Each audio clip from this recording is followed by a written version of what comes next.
Hello all, welcome to success journey. GPSC GW SSB assistant engineer civil के part 5 में आप सभी का स्वागत है। इससे पहले हम लोगों ने 200 क्वेश्चन तक डिस्कस कर लिया था। इस पार्ट में हम लोग डिस्कस करेंगे 201 टू 225। तो चलिए स्टार्ट करते हैं।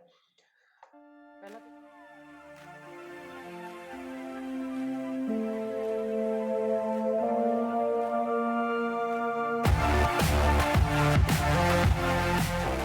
पहला क्वेश्चन है, minimum cover for 16 mm dia bar placed as main reinforcement in rib for precast reinforced concrete ribbed slab. तो सबसे पहले हम जानते हैं कि रिब्ड स्लैब क्या होता है।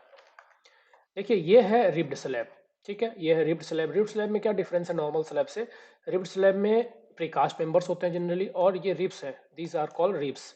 ये एक बहुत ही मिनिमम स्पेसिंग पे प्रोवाइडेड होता है, जिससे इसके बहुत सारे फायदे होते हैं। लाइट वेट होता है, मैक्सिमम स्पैन प्रोवाइड कर सकते हैं। तो ये रिब्ड स्लैब के लिए हमारे कोड में भी स्पेसिफिकेशंस हैं 456 में। तो इसके लिए कह रहा है कि मेन रेनफोर्समेंट जो यहाँ पे प्रोवाइड होगा, इसके लिए मिनिमम कवर की वैल्यू कितनी होगी। देखिए यहाँ पे मिनिमम कवर के लिए टेबल नंबर 16 है 456 का। ये कौन सा क्लॉज बोला है? तो ये अलग अलग एक्सपोजर कंडीशन के आधार पे यहाँ पे minimum value of cover given है। It should not be less than. तो सबसे कम जो है माइल्ड अगर कंडीशन है तो उस केस में हमें 20 कवर प्रोवाइड करना ही करना है, ठीक है। ये यहाँ पे क्वेश्चन है। या फिर दूसरा कंडीशन क्या है? It should not be less than the dia of the bar. या तो 16 से कम नहीं होना चाहिए या फिर मिनिमम स्पेसिफाइड, इन दोनों से कम नहीं होना चाहिए। तो 16 तो ऑलरेडी मिनिमम है इससे, तो 20 हम यहाँ पे प्रोवाइड करेंगे। अगर ये बार होता है यहाँ पे 25 का, उस केस में हम इसको 25 मिनिमम प्रोवाइड करते हैं। तो क्या क्लॉज है कि इधर it should not be less than the dia of the bar और the specification provided here depending upon the exposure condition, ठीक है। तो यहाँ पे एक्सपोजर कंडीशन नहीं दिया हुआ है, सिर्फ dia of the bar given है। तो एक्सपोजर कंडीशन को हम यहाँ पे प्रोमिनेंट मानेंगे, क्योंकि कह रहा है कि मैक्सिमम जिसमें से जो भी होगा दोनों में से वो प्रोवाइड करेंगे। चलिए नेक्स्ट चलते हैं। Which of the following is the least incompressible? Least incompressible का मतलब हाईली कंप्रेसिबल। यहाँ पे कंफ्यूज मत होइएगा। लीस्ट इनकम्प्रेसिबल का मतलब हो गया हाईली कंप्रेसिबल कौन सा है। गैसोलीन, केरोसिन ऑयल, वाटर और हीलियम में पूछ रहा है कि कौन सा हाईली कंप्रेसिबल है। तो कंप्रेसिबिलिटी को हम कैसे मेजर करते हैं? By using bulk modulus of elasticity। bulk modulus of elasticity k 1 upon compressibility, ठीक है, 1 upon compressibility। the higher will be the bulk modulus, the less will be the compressibility। so compressibility को high होने के लिए bulk modulus की value minimum हमें ढूंढना है।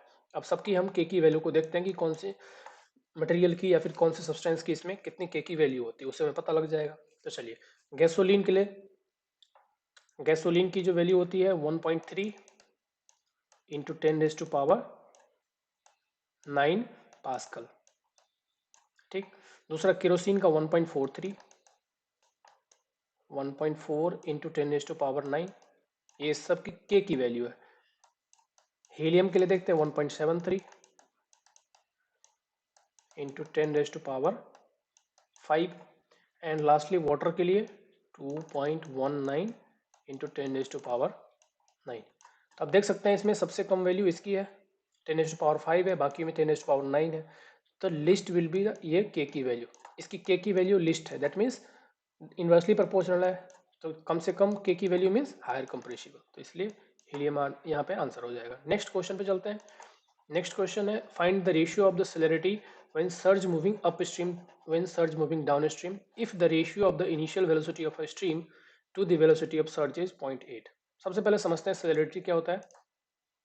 देखिए सेलेरिटी से यहाँ पे क्या मीनिंग है, सिंपल, कि अगर कोई कैनाल है, आगे कोई गेट लगा हुआ है, वियर है, बैराज है, एनीथिंग, या फिर आगे कोई टरबाइन लगा हुआ है, तो सडन क्लोजर की वजह से या फिर सडन पंप के क्लोज की वजह से या सडन गेट क्लोजर की वजह से किसी भी कारण से अगर वाटर का फ्लो रुक जाता है तो वाटर लेवल में राइज होता है, तो वाटर लेवल राइज करता है, इसको बोलते हैं सर्ज। इसमें मूविंग अपस्ट्रीम का means this rise is moving upward, this surge is moving upward. और डाउन स्ट्रीम मतलब कि ये ऐसे है कि जैसे जैसे डाउन स्ट्रीम में जा रहे हैं डेप्थ बढ़ रहा है, ये this is showing the depth of the water. अगर डाउन स्ट्रीम में डेप्थ बढ़ रहा है और आगे घट रहा है तो इसको बोलेंगे डाउन स्ट्रीम सर्ज या फिर निगेटिव सर्ज, और इसको बोलेंगे पॉजिटिव सर्ज, क्योंकि अप स्ट्रीम में इसकी वैल्यू डेप्थ की वैल्यू बढ़ रही है, तो ये पॉजिटिव सर्ज और ये निगेटिव सर्ज है। देखते हैं कि करके, ये देखिए यहाँ पे आपको दिख रहा होगा surge producing an increase in flow depth, surge की वजह से क्या होता है, फ्लो डेप्थ बढ़ता है। Positive depth, one which cause a decrease in the flow depth is called negative depth, तो जो डेप्थ को बढ़ाता है उसको बोलते हैं पॉजिटिव डेप्थ, जो डेप्थ को घटाता है उसको बोलते हैं negative surge. In other words, the wave is higher than the original steady flow is called positive, otherwise negative. Surge can travel either upstream or downstream direction, thus giving rise to four basic types। तो चार type के generally surge हो सकते हैं। देखिए यहाँ पे आपको क्लियरली मेंशन्ड है। पॉजिटिव सर्ज के दो प्रकार हो सकते हैं, moving down stream, moving up stream. इस केस में आप देख सकते हैं कि अप स्ट्रीम में क्या हो रहा है, घट रहा है, दैट मीन्स इसकी वैल्यू अप स्ट्रीम की तरफ, डाउन स्ट्रीम की तरफ बढ़ रही है। ये वैल्यू डेप्थ जो बढ़ रहा है वो डाउन स्ट्रीम की तरफ बढ़ रहा है, इसमें डेप्थ अप स्ट्रीम की तरफ बढ़ रहा है। These all are called positive surge. ठीक है। नेगेटिव सर्ज को देखते हैं, moving down stream, moving up stream, तो दोनों में ही moving up stream, moving down stream तो रहेगा, बट सर्ज की वजह से अगर डेप्थ घट रहा है तो उसको बोलेंगे हम नेगेटिव सर्ज। इस केस में क्या हुआ, मूविंग डाउन स्ट्रीम, सर्ज की वजह से यहाँ पे ओरिजिनल डेप्थ इसकी ये है, बट सर्ज की वजह से यहाँ पे डेप्थ घटा है, तो इसको बोलेंगे हम नेगेटिव सर्ज। अगेन यहाँ पे भी देख सकते हैं आप, अप स्ट्रीम की तरफ ओरिजिनल डेप्थ कैनाल की ये थी, और सर्ज की वजह से अगर डेप्थ घट रही है यहाँ पे, तो इसको बोलेंगे हम नेगेटिव सर्ज। चलते हैं, देखते हैं कि सेलेरिटी। अब सेलेरिटी की बात आती है, सेलेरिटी क्या होता है। तो सेलेरिटी, सी की जो वैल्यू होती है, velocity of wave minus velocity of the channel. अगर डाउन स्ट्रीम की तरफ मूव कर रहा है तो velocity of wave plus velocity of the channel, ये अप स्ट्रीम के लिए। अगर वेव अप स्ट्रीम मूव कर रहा है तो उसके लिए ये, डाउन स्ट्रीम के लिए ये रहेगा। ठीक है। और कंबाइंड सेलेरिटी के लिए मैं आपको फॉर्मूला बता देता हूँ कि अगर सिर्फ आपको सेलेरिटी फाइंड करनी है तो उसके लिए फॉर्मूला होता है जी y2 upon y1 into y1 plus y2 का अंडर रूट। ठीक है। इससे हमें फाइंड करना है। अब ये बहुत सिंपल है, इस केस में ये फॉर्मूला था, अब हमें क्या करना है, यहाँ पे इसकी वैल्यू फाइंड करनी है। तो ratio of celerity when surge moving up stream, तो अप स्ट्रीम और जब डाउन स्ट्रीम दोनों मूव कर रहा हो तो इसको सिंपली क्या करना है, हमें अप स्ट्रीम में मूव कर रहा है और डाउन स्ट्रीम मूव कर रहा है, दोनों को इंसर्ट कर देना है। तो v माइनस, देखिए सबसे पहले हमें अप स्ट्रीम, तो अप स्ट्रीम के लिए मैंने बताया क्या है, V W plus v1 divided by down stream, तो वी डब्ल्यू माइनस, तो कह रहा है कि इन दोनों का रेशियो फाइंड कीजिए। तो ये सेलेरिटी का फॉर्मूला हो गया, इन दोनों का हमने रेशियो फाइंड कर लिया। If the ratio of initial velocity to stream velocity given है, initial velocity that means initial velocity of stream to velocity of surge, that means v1 divide by vw is given as 0.8। तो इसको आप यहाँ पे v1 जहाँ जहाँ पे है वहाँ पे 0.8 vw इंसर्ट कर दीजिए इसमें। तो v1 यहाँ पे है तो यहाँ पे 0.8 vw। ठीक है। तो ये हो जाएगा 1.8 vw और ये हो जाएगा 0.2 vw, दोनों का रेशियो फाइंड करेंगे तो ये आएगा 0.9। चलिए आगे चलते हैं। Uniform flow is possible in which of the following cases. Uniform flow किसमें, यूनिफॉर्म फ्लो और स्टेडी फ्लो में क्या डिफरेंस होता है, सबसे पहले मैं आपको ये बताता हूँ। स्टेडी फ्लो मीन्स टाइम के साथ वाटर की प्रॉपर्टी चेंज नहीं हो रही है किसी भी एक पॉइंट पे। If it is a point and with time if properties are not changing, properties are not changing. ठीक है। टाइम के साथ किसी भी एक पॉइंट पे, तो उसको बोलते हैं हम स्टेडी और अनस्टेडी फ्लो।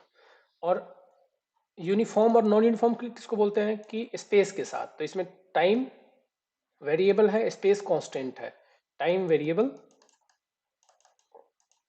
और स्पेस कांस्टेंट। ठीक है। स्पेस कांस्टेंट, टाइम वेरिएबल, ये स्टेडी केस में। और यूनिफॉर्म केस में क्या है कि कह रहा है स्पेस के साथ, that means from point 1 to point 2 if the properties are not changing, कि जितनी वेलोसिटी यहाँ पे पॉइंट 1 पे है उतनी वेलोसिटी पॉइंट 2 पे, जितना डिस्चार्ज पॉइंट 1 पे है उतना डिस्चार्ज पॉइंट 2 पे है। Each and every property of the fluid is same at both of the point, then it is called uniform flow. तो कह रहे हैं कि यूनिफॉर्म फ्लो कब पॉसिबल है, the flow in the middle of a long prismatic channel. जब कोई भी प्रिज्मेटिक चैनल काफी लेंदी हो तो उसके बीच में हमें क्या देखने को मिलता है? Uniform flow, that means from point A to point B properties are not changing. Next चलते हैं, if the width of a rectangular channel is twice the depth. देखिए अगेन ये क्वेश्चन ओपन चैनल फ्लो का है। कह रहा है कि विड्थ जो है वो 2 टाइम्स है y के, then the flow depth of the flow, then the depth of the flow y varies with discharge. q के साथ किस रिस्पेक्ट में वेरी कर रहा है ये बताइए, using Manning's constant. Manning's formula जो है उसमें सभी पैरामीटर्स को कांस्टेंट लेना है। तो ये बहुत सिंपल है, देखते हैं मैनिंग्स फॉर्मूला। सबसे पहले हम देखते हैं कि क्या है मैनिंग्स फॉर्मूला और चेजिस फॉर्मूला, ये 2 फॉर्मूले होते हैं चैनल को डिजाइन करने के लिए। तो मैनिंग्स फॉर्मूला क्या कहता है कि velocity is equal to 1 Manning's constant into R raise to power 2/3 and slope raise to power half. ठीक है, तो ये है मैनिंग्स का फॉर्मूला वेलोसिटी को फाइंड करने के लिए। अब इस केस में हमें डिस्चार्ज पूछा है, तो डिस्चार्ज के लिए क्या हो जाएगा, एरिया से मल्टीप्लाई हो जाएगा। तो 1/n into A into R raise to power 2/3 S raise to power 1/2। अब इसमें हमें चेंज क्या क्या करना है वो देखिए। कह रहा है कि बाकी सबको कांस्टेंट मानना है मैनिंग्स कांस्टेंट में, सिर्फ डेप्थ और विड्थ को अपने को यहाँ पे यूज करना है। तो एरिया रेक्टेंगल का क्या होता है, b इंटू डी। और हम जानते हैं कि जब ये कब होता है कंडीशन कि b is equal to 2y, जब हाइड्रोलिक इफिशियंट चैनल हो तो b is equal to 2y है। तो r इस केस में क्या होता है y/2 पावर 2/3। अगेन स्लोप का यहाँ पे जरूरत नहीं तो स्लोप को हम कट कर देंगे। अब देख लीजिए यहाँ पे d की जगह यहाँ पे y लिखेंगे हम, क्योंकि डेप्थ को हमने y माना है। तो देखिए यहाँ पे क्या क्या रिलेशन बन रहा है। तो यहाँ पे b के साथ क्या रिलेशन है, तो एक तो यहाँ पे अब ये b और d के बीच में भी रिलेशन हमें पता है कि विड्थ जो है वो 2 टाइम्स है। तो इसको यहाँ पे एक्सपेंड कर लेंगे, 2y into Y into Y raise to power 2/3। बाकी सबको हटा देते हैं। तो वाई स्क्वायर इंटू ये क्या हो गया, Y square into Y raise to power 2/3। दोनों पावर को ऐड कर देंगे तो क्या हो जाएगा, ये वाई रेज टू पावर 8/3। ठीक है, तो ये वाई रेज टू पावर 8/3 क्या हो गया, डिस्चार्ज के प्रोपोर्शनल है। Discharge is proportional to Y raise to power 8/3। अब इसमें क्या पूछा है, उल्टा पूछा है कि y के रेस्पेक्ट में क्या होगा, तो इस पावर को इधर ले जाएंगे तो क्या हो जाएगा, q रेज टू पावर 3/8। तो 3/8 रेज टू पावर क्या हो जाएगा 0.375। तो ये हो गया आंसर। सिंपल क्वेश्चन है बट कंसेप्चुअली आपको थोड़ा समझना पड़ेगा कि क्या कह रहा है। ठीक है, चलिए आगे चलते हैं नेक्स्ट क्वेश्चन पे। The head loss in a sudden expansion for a 6 cm dia pipe to 12 cm dia pipe in terms of velocity v1 in 6 cm dia pipe is। कह रहा है कि इसमें लॉस फाइंड कीजिए, सडन एक्सपेंशन का case है। Sudden expansion means 6 centimetre का dia था और यहाँ से हो गया ये 12 सेंटीमीटर का डाया। तो ये पाइप है कोई, यहाँ पे 6 सेंटीमीटर डाया है और यहाँ पे 12 सेंटीमीटर डाया। सडन एक्सपेंशन है तो हम इसको ऐसे दिखाएंगे, 12 सेंटीमीटर यहाँ पे इसके डाया हो गया, यहाँ पे 12 सेंटीमीटर। तो कह रहा है कि यहाँ पे जब वाटर यहाँ पे आएगा तो इसमें लॉस कितना होगा। तो सडन एक्सपेंशन की वजह से जो लॉस है उसको आप यहाँ पे डिस्प्ले कीजिए। तो देखिए इसके लिए लॉस का फॉर्मूला हम जानते हैं कि head loss is equal to v1 minus v2 raise to whole square divide by 2g। यही फॉर्मूला होता है। अब v1 यहाँ पे जो वेलोसिटी है उसको v1 बोलते हैं, इसके अंदर जो वेलोसिटी होगा इसको v2 बोलेंगे। अब इसके देखिए हमें कौन कौन सी वैल्यू यहाँ पे पता है, कौन कौन सी वैल्यू हमें फाइंड करने की जरूरत है वो हम देखेंगे सबसे पहले। तो यहाँ पे हमें डायमीटर गिवन है, ठीक, तो डायमीटर को हम कन्वर्ट करेंगे तो हम जानते हैं कि a1 v1 is equal to a2 v2। ये दोनों बराबर होते हैं कंटिन्यूटी इक्वेशन से। यहाँ पे एरिया हमें गिवन है π4d²। तो इन दोनों को जब हम यूज करेंगे तो इससे हमें क्या मिलेगा, v1 v2 में रिलेशन मिल जाएगा। तो v2 is equal to dia के साथ π4d²। तो यहाँ पे d1 और d2 रखेंगे, d1 की जगह 6 और d2 की जगह। तो इन दोनों में रिलेशन फाइंड करेंगे तो d1/d2 का होल स्क्वायर इंटू v1 ये रिलेशन आएगा। जब हम एरिया को π4d² से हम इक्वेट कर देंगे तब, तो v2 और v1 के बीच में ये रिलेशन आएगा। लास्टली जब हम d1 d2 की वैल्यू भी रखेंगे तो क्या मिलेगा, v2 is equal to d1 हमें पता है 6 है, d2 12 है, तो ये कट कर देंगे तो ये क्या मिलेगा हमें 1/4 v1। तो v2 is equal to 1/4 V1 अब बहुत सिंपल है, इसमें आप ये वैल्यू दोनों इंसर्ट कर दीजिए, V1 की जगह V1 और V2 की जगह 1/4 V1। तो यहाँ से एक आंसर मिलेगा हमें 9/16 V1² 2G। ठीक है, तो एक टर्म में कन्वर्ट हो गया, सिंपल है, इसमें कुछ खास है नहीं। चलिए नेक्स्ट क्वेश्चन पे चलते हैं। The pressure rise due to water hammer caused by sudden closure. हम जानते हैं कि प्रेशर हैमर कहाँ पे जनरेट होता है, या तो सडन क्लोजर ऑफ वॉल्व हो या फिर ग्रेजुअल क्लोजर ऑफ वॉल्व हो। तो इस केस में क्या रहा है कि प्रेशर राइज हो रहा है due to water hammer sudden closure की वजह से through a rigid pipe rigid दिया हुआ है, फ्लू डेंसिटी इतना गिवन है, इलास्टिक कांस्टेंट ई है, बल्क मॉडुलस के है, थिकनेस ऑफ पाइप टी है, डी इज द डायमीटर। तो प्रेशर हैमर की वजह से जो प्रेशर राइज हो रहा है उसकी वैल्यू कितनी है। अगेन वेरी सिंपल क्वेश्चन, देखते हैं।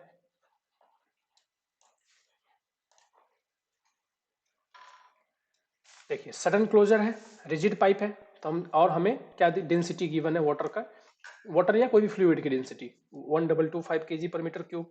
तो देखिए इसका जो प्रेशर का फॉर्मूला होता है वो हम जानते हैं कि V density times the bulk modulus, ये फॉर्मूला होता है प्रेशर वेव का। अब ये होता है किसके लिए, सडन क्लोजर के लिए। ग्रेजुअल क्लोजर के लिए क्या होता है, मैं यहाँ पे फॉर्मूला लिख देता हूँ, ρ/L/V/T। तो ग्रेजुअल क्लोजर होता यही सेम क्वेश्चन होता, तो प्रेशर वेव की वैल्यू या प्रेशर इंक्रीज की वजह जो वैल्यू फाइंड करते हैं हम वैसे फाइंड करते हैं, ρ/L/V/T। और सडन क्लोजर है, ये ग्रेजुअल का फॉर्मूला है और ये सडन का फॉर्मूला है। बस यहाँ पे हमें सारी वैल्यूज को इक्वेट कर दी है। V तो यहाँ पे डालिए, V वेलोसिटी हमें गिवन नहीं है, अंडर रूट डेंसिटी गिवन है हमें 1225 इंटू बल्क मॉडुलस, बाकी सारी वैल्यूज जहाँ जैसे वैसे रख दो। तो इसका अगर आप अंडर रूट फाइंड करेंगे तो इसका अंडर रूट आएगा 35, तो 35 into V into under root K, simple. चलिए नेक्स्ट क्वेश्चन देखते हैं। Two pipes of same length and dia D, ये क्वेश्चन बहुत बार आया हुआ है।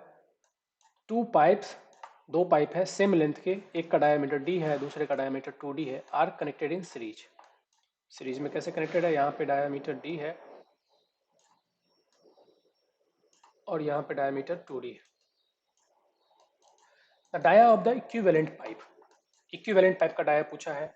तो एक बात आप वैसे याद करने के हिसाब से समझ लीजिए कि जो इक्विवेलेंट पाइप का डायमीटर आएगा इन दोनों ही पाइप के डायमीटर से कम आएगा हमेशा ही।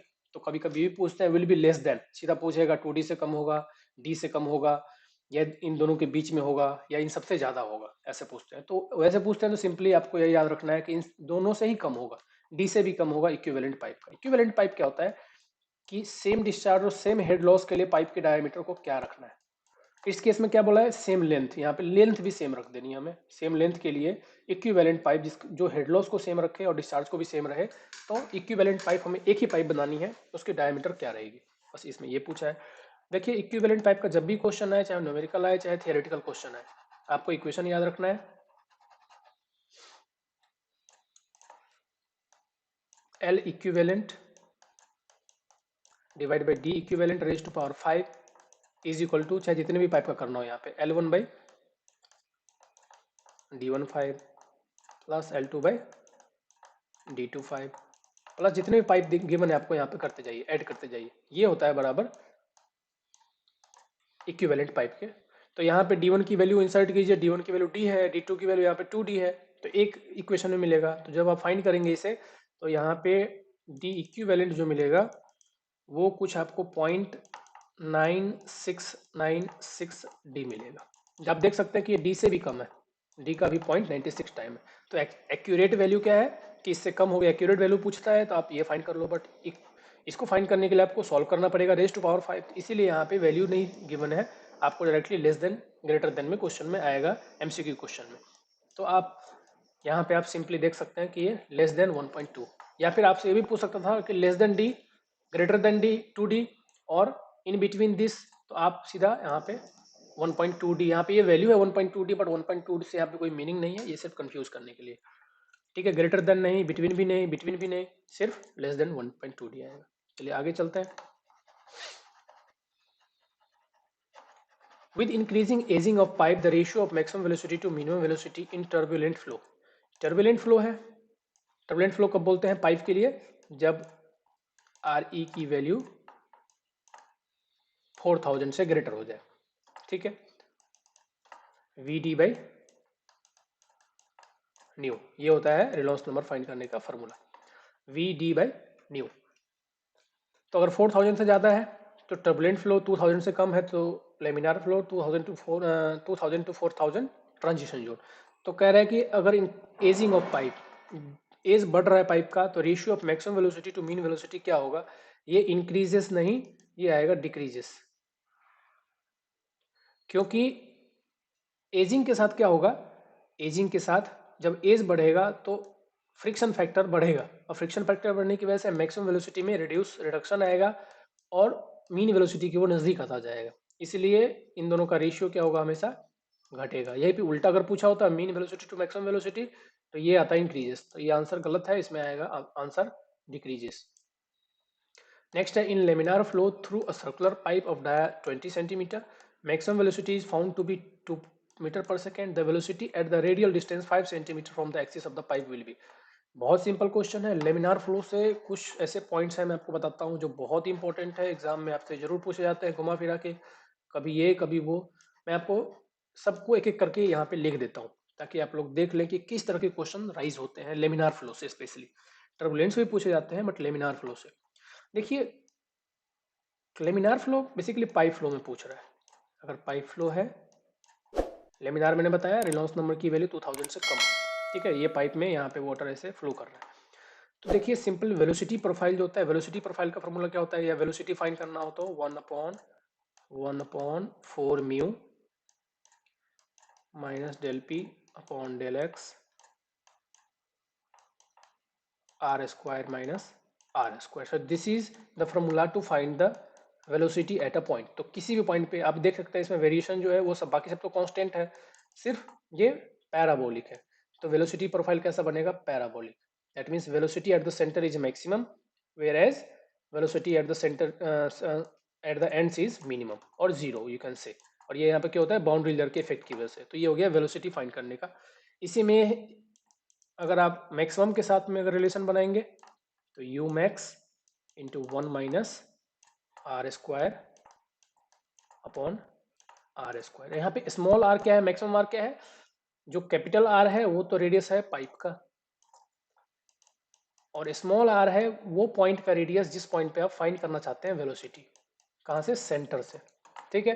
तो small R is the radius at which we want to find the velocity, and capital R is the radius of the pipe itself. So it is not going to change, but this is the variable thing. तो आप जिस point पे भी find करना चाहते हैं उसकी R की वैल्यू यहाँ पे डालिए, ठीक है। तो आप सिंपली फाइंड कर सकते हैं।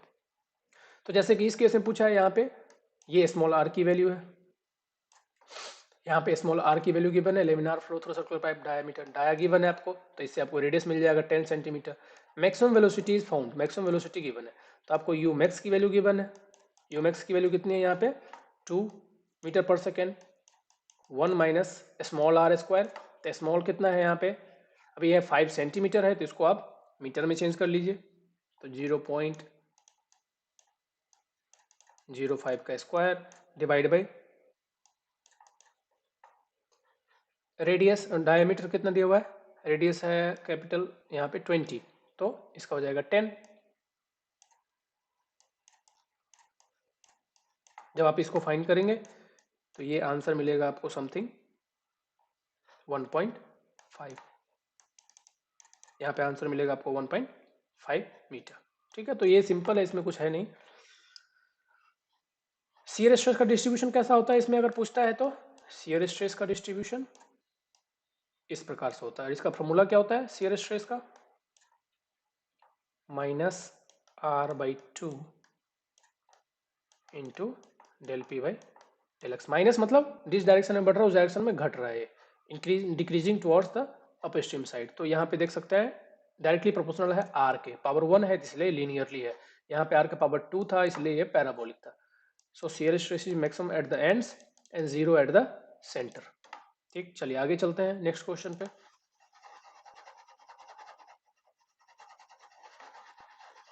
Next question is, if u naught is the free stream velocity and the velocity on the surface of a cylinder uc of the radius r due to circulation is circulation divided by 2 pi r, और यही होता ही है, आप याद कर लीजिए, circulation surface of the cylinder due to circulation is circulation divide by 2 pi r ही होता है हमेशा। Then for irrotational flow lift coefficient, तो लिफ्ट कोफिशिएंट के लिए देखिए, ये वैसे फॉर्मूला डायरेक्ट ही है, वैसे चाहे तो आप याद भी कर सकते हैं इसको, अदरवाइज आप इसको देखें कैसे फाइंड करना है तो भी मैं बता देता हूँ। देखिए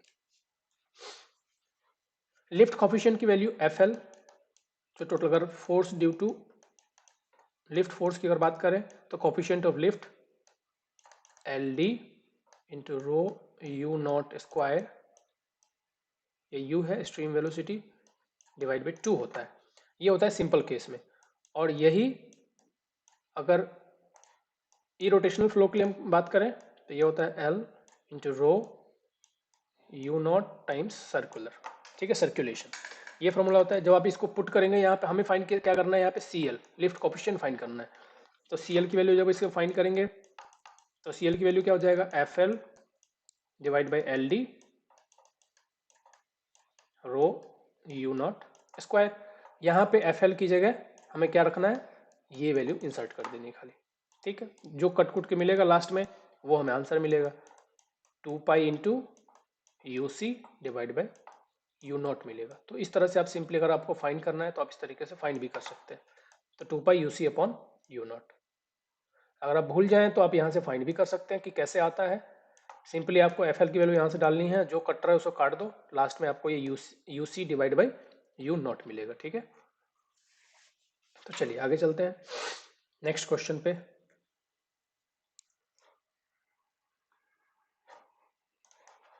नेक्स्ट क्वेश्चन भी बहुत इंपॉर्टेंट है, ये थियोरेटिकल क्वेश्चन बहुत बार पूछा जाता है कि कौन सा इंस्ट्रूमेंट किसके लिए काम में आता है। तो पाइप फ्लो के लिए अलग इंस्ट्रूमेंट होते हैं और ओपन चैनल फ्लो के लिए अलग इंस्ट्रूमेंट यूज किया जाता है। Discharge in an open channel, देखिए वेंचुरी मीटर, ऑरिफिस मीटर, ये दोनों होता है डिस्चार्ज इन पाइप फ्लो। नोच, वेंचुरी मीटर, ऑरिफिस मीटर, ये सब डिस्चार्ज पाइप में फाइंड करने के लिए। मैनोमीटर क्या करता है, प्रेशर मेजर करके देता है, प्रेशर मेजर करके देता है। और वेंचुरी, देखिए venturi meter discharge in pipe, venturi flume discharge in open channel, ठीक है, यही डिफरेंस है, वेंचुरी फ्लूम आ गया तो डिस्चार्ज इन ओपन चैनल आ गया। और कौन कौन से इंस्ट्रूमेंट होते हैं जो यूज होते हैं, एक होता है पाइटॉट ट्यूब, पाइटॉट ट्यूब, ये किस में आता है, velocity of flow, velocity in pipe. अगर पाइप में आपको वेलोसिटी फाइंड करना है तो पाइटॉट ट्यूब यूज करते हैं। अगर ओपन चैनल में यूज करना है तो, अगर आप ओपन चैनल फ्लो में अगर वेलोसिटी मेजर करना चाहते हैं तो स्ट्रीम वेलोसिटी जिसे हम फाइंड करते हैं वो यूज करते हैं। चलिए नेक्स्ट देखते हैं। For laminar flow in circular pipe the ratio of net power input to volume varies. देखिए लेमिनार फ्लो अगेन सर्कुलर पाइप है, रेशियो ऑफ नेट पावर, तो ratio of net power required same होता है जो शियर स्ट्रेस होता है, तो varies linearly, varies 1/r square. तो ये रेडियस के स्क्वायर टाइम्स, यहाँ पे इसका डायग्राम अगर हम देखें तो ये ऐसे रहता है, ठीक है, सॉरी ये लीनियर रहता है, रेडियस से लीनियर बढ़ता है, जैसे जैसे रेडियस बढ़ेगा। तो ये आंसर मेरे हिसाब से यहाँ पे गलत है, क्योंकि इसका लेमिनार फ्लो में इसकी डिस्ट्रीब्यूशन लीनियर होती है जैसे शियर स्ट्रेस का होता है, तो ये 1/r होना चाहिए। बाकी देखते हैं आंसर क्या रहता है। चलिए नेक्स्ट देखते हैं, in dynamic equation of GVF in a channel the water surface slope relative to bottom. देखिए जीबीएफ का डायनामिक इक्वेशन क्या होता है, पहले वो देख लेते हैं। जीबीएफ का जो डायनामिक इक्वेशन होता है ये बहुत सिंपल है, बट ये बहुत बार आपसे पूछा जाता है, तो इसलिए इसका फॉर्मूला पहले देखते हैं, फिर हम आगे चलेंगे आगे।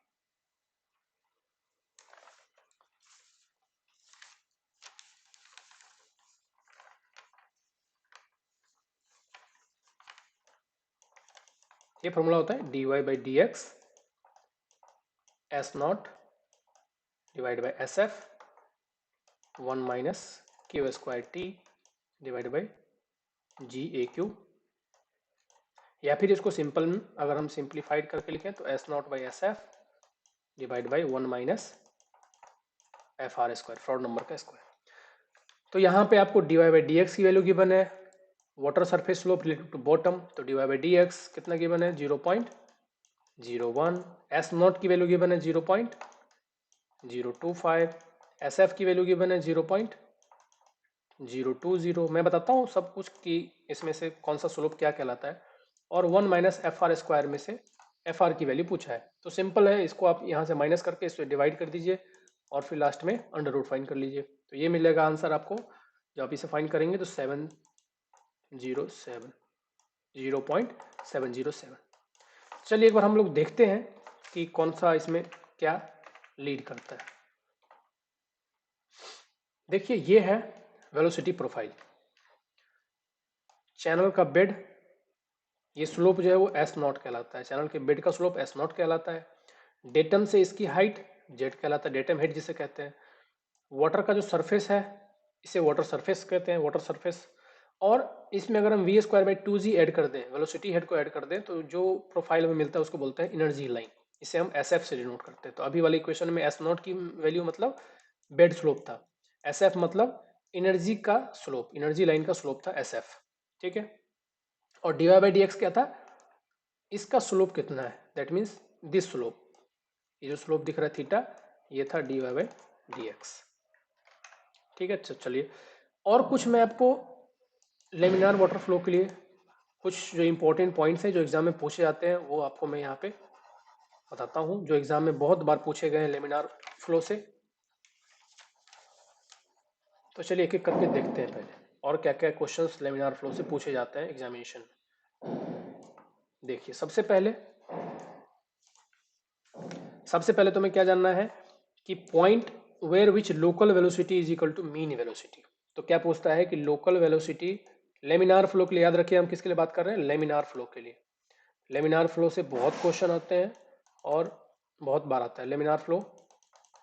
सो for laminar flow local velocity is equal to mean velocity कहाँ पे होता है, तो 0.707 R. So at 0.7707 r, point velocity is equal to mean velocity, right? Okay. Next क्या पूछा जाता है question, head loss. Head loss का क्या रिलेशन होता है डाया के साथ, तो head loss is inversely proportional to dia raise to power 4। तीसरा क्या पूछा जाता है लेमिनार फ्लो के लिए, फ्रिक्शन फैक्टर की वैल्यू, तो ये होता है 64 अपॉन रेनॉल्ड्स नंबर।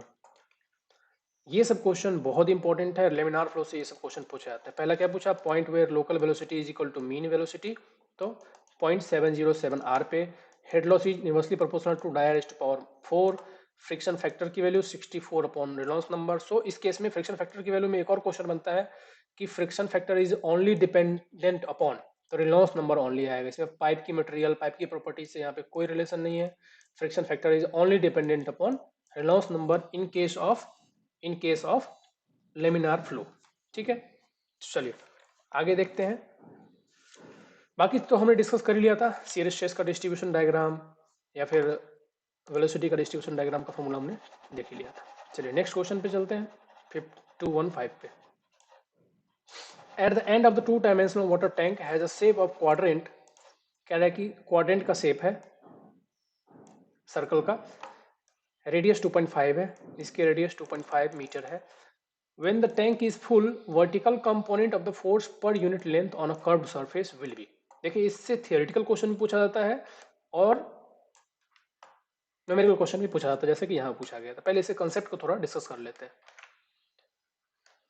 देखिए ये है कर्व्ड सरफेस, जब इसमें कोई भी कर्व्ड सरफेस वाटर में इमर्ज्ड है या फिर सबमर्ज्ड है, ये कर्व्ड सरफेस है, ठीक है।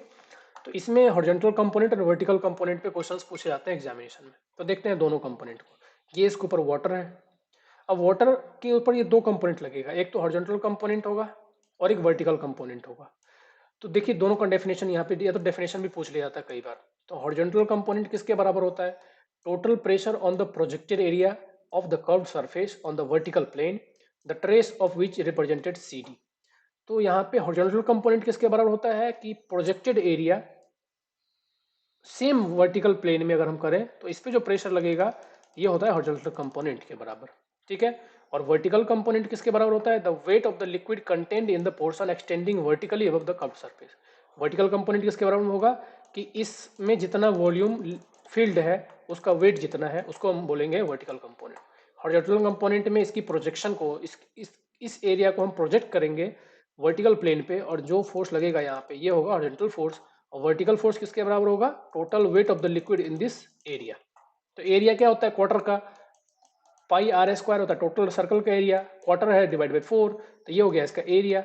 वॉल्यूम के लिए पर यूनिट वॉल्यूम, सो 1 इनटू डेंसिटी। तो देखिए इस क्वेश्चन में आर की वैल्यू को यहाँ पे सिर्फ पुट करना है, बाकी डेंसिटी की वैल्यू यहाँ पे पुट करना है। पाई स्क्वायर पे डिवाइड बाई 4। अब आते हैं क्वेश्चन पे। क्वेश्चन में क्या गिवन है? रेडियस गिवन है, बाकी कुछ डेंसिटी गिवन है 1000, यहाँ पुट कर दीजिए।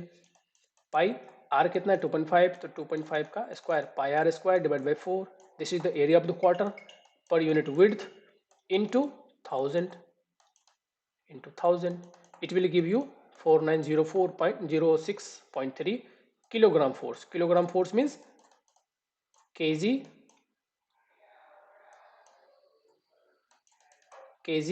मीटर पर सेकेंड स्क्वायर, ठीक है, तो किलोग्राम फोर्स। नेक्स्ट चलते हैं। Which of the following part of the Pelton wheel actively helps in meeting the variable demand of the power. Pelton wheel के कंपोनेंट्स में यहाँ पे क्वेश्चन पूछा गया है। तो पेल्टन व्हील देखते हैं सबसे पहले। पेल्टन व्हील टरबाइन किस तरह का होता है, उसमें कौन कौन से कंपोनेंट होते हैं। ये है पेल्टन व्हील टरबाइन का कंपोनेंट। बाहर वाले केस को बोलते हैं केसिंग। ये रनर है या बकेट है, ये रनर है, यहाँ पे देख सकते हैं ये रनर, बकेट या आउटर साइड में बकेट। ये वाटर का जेट, यहाँ से वाटर जेट आता है जिसे हम बोलते हैं पेनस्टॉक। पेनस्टॉक से यहाँ पे वाटर आ रहा है, और यहाँ पे नोजल लगा होता है जिसको हम बोलते हैं नोजल, जो कि फुल्ली एनर्जी को काइनेटिक एनर्जी में कन्वर्ट करता है, और ये वाटर यहाँ पे स्ट्राइक करता है। ठीक, तो वाटर यहाँ पे स्ट्राइक करता है, तो इस वाटर की फ्लो को कंट्रोल करने के लिए कौन होता है यहाँ पे? स्पीयर। ये स्पीयर ऑटोमेटिक होता है डिपेंडिंग अपॉन द रिक्वायरमेंट। ये स्पीयर पीछे आएगा तो वेलोसिटी बढ़ेगा, डिस्चार्ज बढ़ेगा, प्रेशर बढ़ेगा, तो ये ऑटोमेटिक स्पीड अप हो जाएगा। जब लोड कम है तो इस स्पीयर ऑटोमेटिक अरेंजमेंट के थ्रू आगे आ जाएगा, और यहाँ पे डिस्चार्ज कम पास होगा। तो ये इसके कंपोनेंट्स है। क्वेश्चन देखते हैं क्या बोला है कि इसमें कौन सा पार्ट होता है पेल्टन व्हील का जो वेरिएबल डिमांड के टाइम पे एक्ट करता है। तो ये हो गया नोजल। स्पीयर, स्पीयर क्या करता है? आगे पीछे होता है जिससे डिस्चार्ज मेंटेन होता है। ब्रेकिंग जेट पे क्वेश्चन पूछा था कि ब्रेकिंग जेट क्या क्या काम होता है। मान लो किसी सडन कंडीशन में रिक्वायरमेंट एकदम खत्म हो गया, हमें स्टॉप करना है, तो मशीन की वाटर सप्लाई को कट कर देंगे, but due to inertia rotor जो है, रनर जो है वो घूमता ही रहता है, उसको कम समय में रेस्ट में लाने के लिए हम क्या यूज़ करते हैं? Breaking jet. तो नोजल जो इस साइड में घूम रहा था जो बकेट, उसको हम अपोजिट साइड से वाटर को स्ट्राइक करते हैं ताकि ये नोजल जल्दी रेस्ट में आ जाए। इसको बोलते हैं ब्रेकिंग जेट। इस पर भी क्वेश्चन आया हुआ है। चलिए नेक्स्ट क्वेश्चन देखते हैं। If a reciprocating pump having a mechanical efficiency 75% है, delivers water at a rate of, water का यहाँ पे रेट दिया हुआ है, डिस्चार्ज दिया हुआ है, हेड दिया हुआ है 25 metre, brake power that means power of a pump पूछा है। तो पंप का पावर का फॉर्मूला हम निकालते हैं simple. Power is equal to rho G H manometric H into discharge. तो यहाँ पे सारी वैल्यूज को यहाँ पे पुट कर दो। यहाँ पे रो की वैल्यू कुछ भी नहीं है तो 10,000 लेना है। 10,000 क्यों लेना है? क्योंकि हमें यहाँ पे न्यूटन में लेना है। 10,000, जी की वैल्यू 9.81 गिवन है, मैनोमेट्रिक हेड कितना गिवन है 80, सॉरी मैनोमेट्रिक हेड नहीं, डिस्चार्ज कितना गिवन है 80 डिवाइड बाई 1000, क्योंकि ये केजी में है तो इसको हम न्यूटन में चेंज करेंगे, मल्टीप्लाई बाय हेड, हेड 25। इसको जब आप सॉल्व करेंगे तो ये आएगा 19,600, जो कि इसमें से कोई भी नहीं। इसमें अगर एक और जीरो लगाते तब आंसर आपका सही होता, उससे पहले आंसर सही नहीं है। ठीक है, तो यहाँ ऑप्शन आ जाएगा नन ऑफ द अबव। तो चलिए आगे चलते हैं नेक्स्ट क्वेश्चन पे। If a turbine of 5 metre runner dia, क्या दिया हुआ है कि टरबाइन है जो कि 5 मीटर का रनर डाया है, उसका 361 मीटर हेड है, रन कर रहा है 150 आरपीएम पे।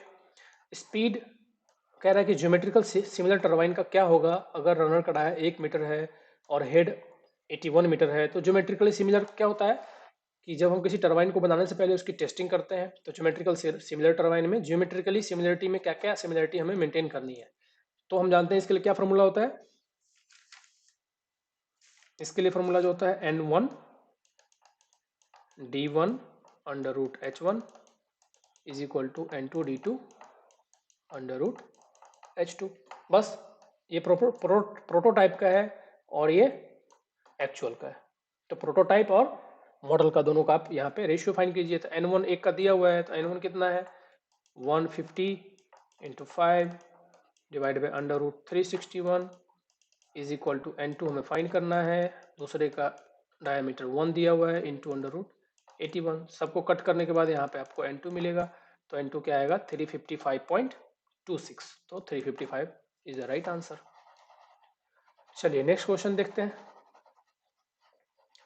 A 5 cylindrical reciprocating pump, कह रहे कि 5 सिलेंड्रिकल रेसिप्रोकेटिंग पंप को सीरीज में कनेक्ट किया गया है, किसके लिए, वाटर लेवल को राइज करने के लिए। और कितना वाटर लेवल मिल रहा है 100 मीटर। थेरेटिकल डिस्चार्ज गिवन है 0.2, वेलोसिटी ऑफ डिलीवरी पाइप बोल रहा है 2 मीटर पर सेकेंड है, टोटल हेड लॉस 20 मीटर हो रहा है। What would be the mechanical loss if the mechanical efficiency 0.8। Mechanical efficiency given है, मैकेनिकल लॉस फाइंड करना है इस केस में। तो चलिए देखते हैं।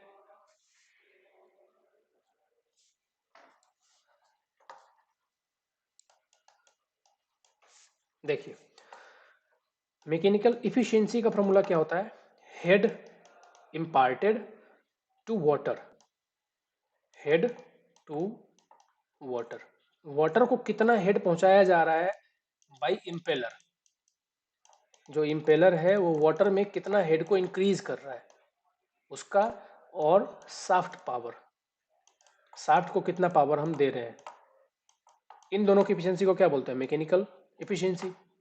बस इसी को यहाँ पे हमें यूज करना है। तो यहाँ पे हमें सिर्फ ये वैल्यू फाइंड करनी है कि head to water by impeller, पानी को इम्पेलर कितना एनर्जी दे रहा है, ये हमें फाइंड करने की जरूरत है।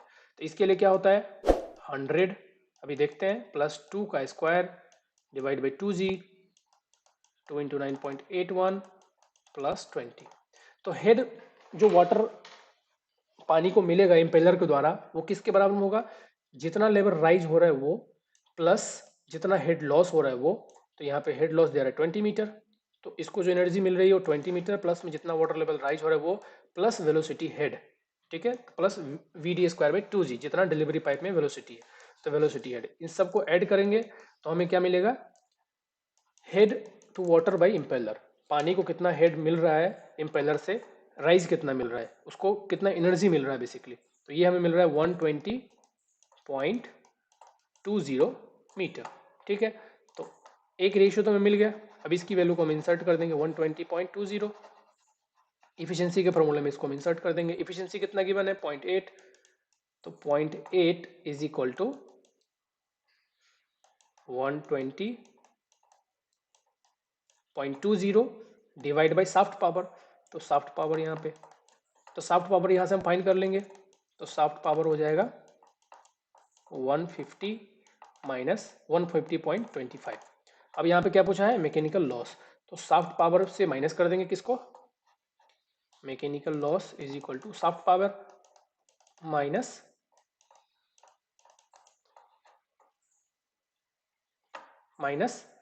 Power at power to water, that means 120.3 120.2 120.20, ये क्या हो जाएगा 30.05 मीटर। तो ये क्वेश्चन है, थोड़ा लेंदी है बट क्वेश्चन सिंपल है, ठीक है। तो 30.05 इसका आंसर हो जाएगा। चलिए नेक्स्ट क्वेश्चन पे चलते हैं। 220 the maximum permissible suction lift for a centrifugal pump. ये फिक्स क्वेश्चन है, 6 मीटर आता है, बहुत बार पूछा गया है। 6 मीटर इसका आंसर होता है, अगर हम फीट में कन्वर्ट करते हैं तो 20 फीट के आसपास आता है।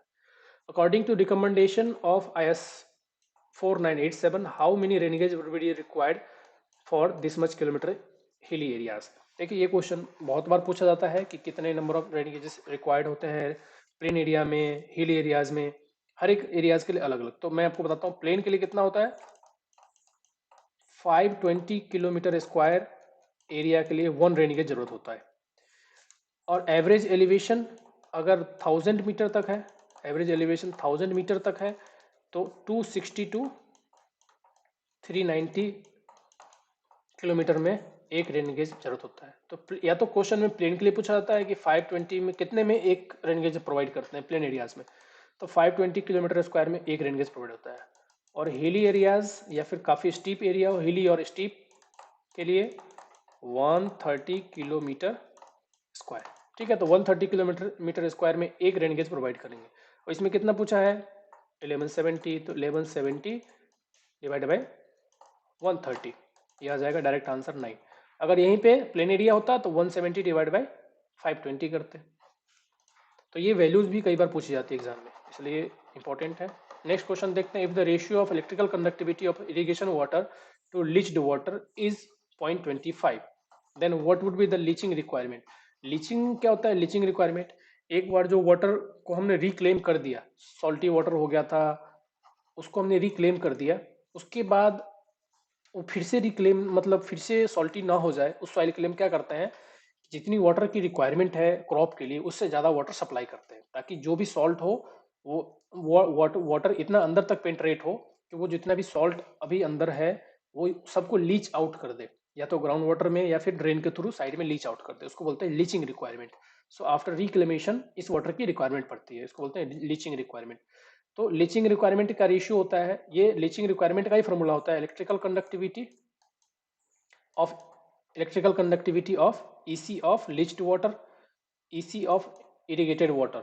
तो EC of irrigated water divide by EC of leached water, इन दोनों का रेशियो को ही बोलते हैं हम लीचिंग रिक्वायरमेंट। तो ये डायरेक्टली फार्मूला ही आपको यहाँ पे गिवन है।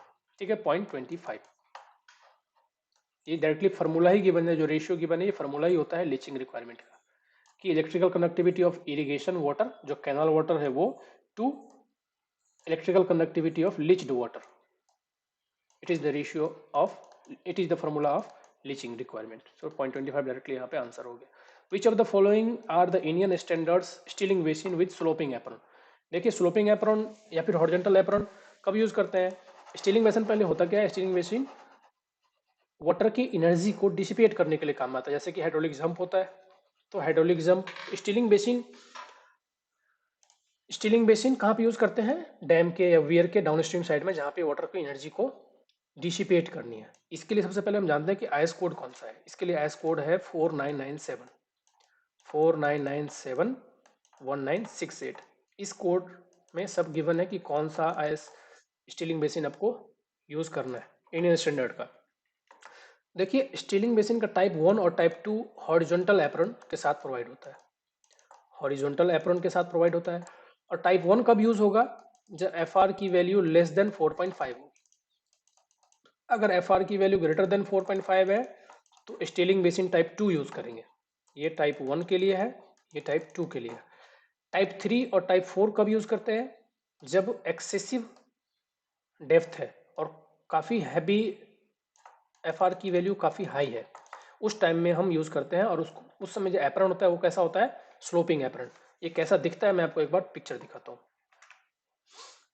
ये देखिए, ये है टाइप 1 और टाइप 2 हॉरिजॉन्टल एप्रन। इसमें एप्रन बिल्कुल हॉरिजॉन्टल है, इसे बोलते हैं डेंटेड सील, आप यहाँ पे देख सकते हैं।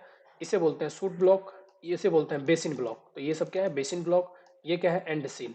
ये लास्ट वाला है, this is and seal, this is basin block, this is suit block. जो सबसे पहला होता है, ये वाटर यहाँ से एंटर करता है, फिर यहाँ पे जंप फॉर्म होता है, तो ये स्टीलिंग बेसिन पे जंप फॉर्म करवा के इसकी एनर्जी को डिसिपेट की जाती है। तो इसको बोलते हैं horizontal apron, type 1 and type 2।